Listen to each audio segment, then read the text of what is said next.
Well, good morning, everybody. We're doing the second half of Galatians this morning, so chapters 4, 5, and 6, and we just go, wow. Wow, receive from the Holy Spirit. That's all we can say this morning is receive from the Holy Spirit. Paul gives us this wonderful image, and it's an imperfect image, and anything where Jesus or the apostles use the things of this world to just try to get us to understand the concepts of the kingdom.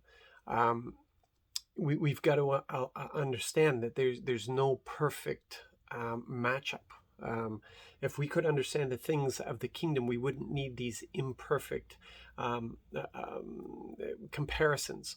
So Paul is saying that to understand what we were like before Christ is to understand that we were under the governorship. It's like being under the governorship of the world. Now, a lot of people may not understand a governorship, but if you can remember the Old Testament, some of the kings would have their sons live with the leaders, the elders of the city, and that they would be responsible for the education and raising of these future leaders, the king's sons. And that's a governorship. Okay, that's a governorship until they come of age.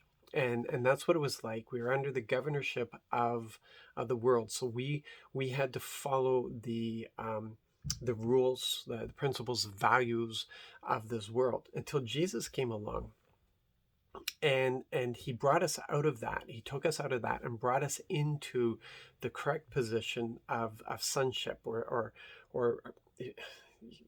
son daughtership, where we are now the children of God.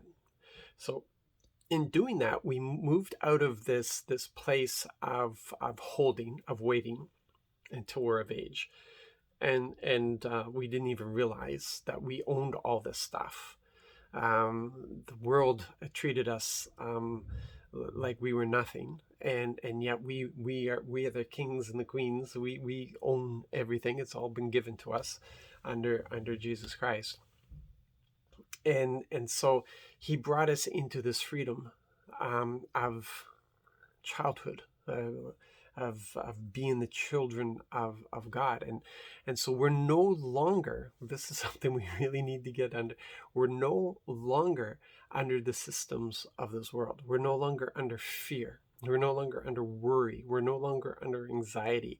We're no longer under addiction. We're no longer under all these things that under law. Okay, we could put law there. We're no longer under condemnation. We've been freed from these things, manipulation, all these things that are part of the world system. We've been freed from that, and we now walk around in power, love, and self-control. We've been told that's what's been given to us as the children of God.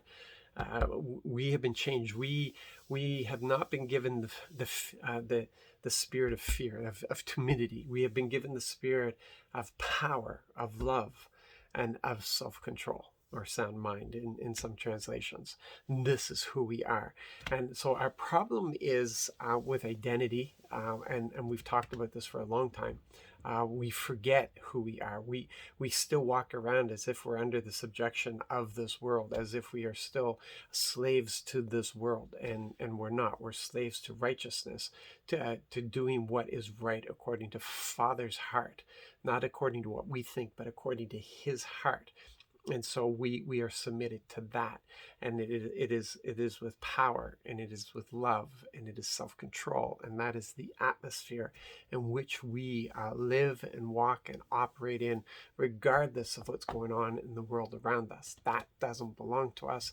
This atmosphere does belong to us, and so we have to come into that, and we have these problems that we don't realize who we are, and we also don't realize who God is. There's actually a couple of problems here. First of all, we don't realize how wretched we were, how ugly, how stinky we were before Jesus. I mean, there's some people who may have that awareness, but most of us either never had the awareness, we didn't realize just how bad we were, and then there's others who have forgotten what we were before Christ.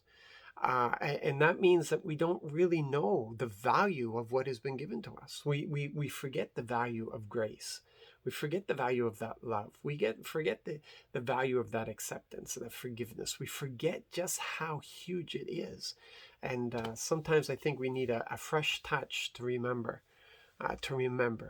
what he has done for us, who we are, who he is, what we were, what we are now. And then we'll come to appreciate and I think maybe operate in the power, the love, and the self control that has been given to us. Okay, I know you've been moved by these chapters. So just take from my words whatever value you see there in the Spirit. And you have a blessed and wonderful day as you walk with our King today.